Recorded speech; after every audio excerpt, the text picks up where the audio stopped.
After stressing to get through 19 credits at Baltimore City Community College while working part-time at Johns Hopkins Hospital, I decided that I needed a break. Naturally, I was disappointed when Brian told me that he was going to take a break.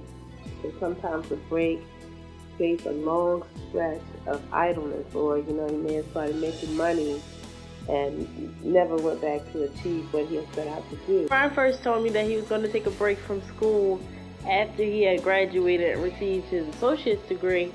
I was kind of like, Brian, you should still go. I really wanted him to go straight from, the community college to a university.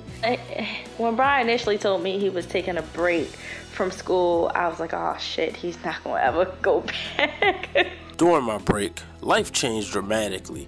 In a matter of 3 months, I got married, moved to Owens Mills, and started working at Renner Center. When I first started at Renner Center, I was promised a promotion.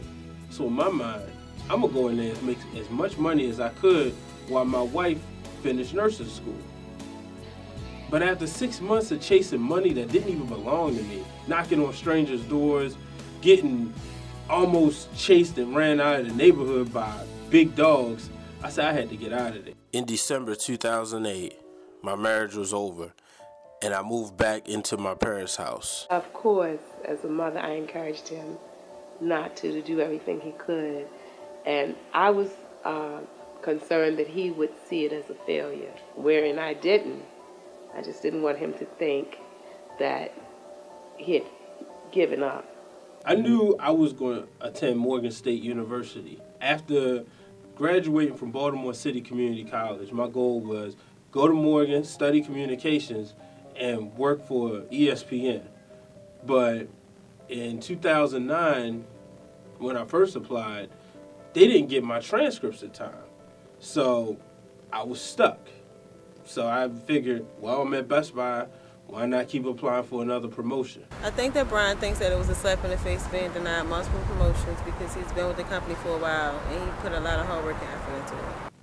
But after constantly getting denied promotions and after working hard 5 days a week, most of the time, every weekend, I said, now is the time. I have to get back into Morgan. And I was not going to let the fact that they didn't get my transcripts in 2009 stop me from returning in 2010. I always knew that I wanted to study production.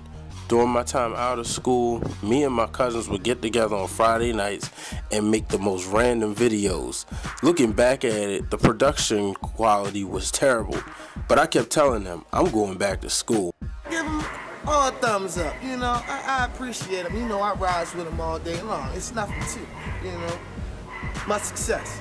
You was in it for too long. You in school for that long, you'd be a fool to go to school for like 2-3 years and then drop out. What did you do that at? Big things, big opportunities, special dreams that he always wanted, make everybody in his family happy. July 2010, I met the love of my life, Nakia Wiggins.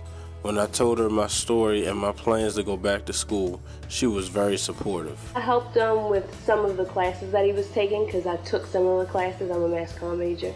So sometimes he would have questions with homework and I would help him. And I would encourage him during finals week when it got frustrating and hard. And I would give him the space when he needed it because I know that as a college student, you need that time. When I took my break, many said I would never go back. They even stated I was wasting my life. But I went back to school when the time was right for me. Because I waited, I now have a wrestling talk show with one of my best friends, Dwayne Allen. And on May 18th, whoever doubted me will know that when my back is against the wall, it is all the motivation I need to succeed.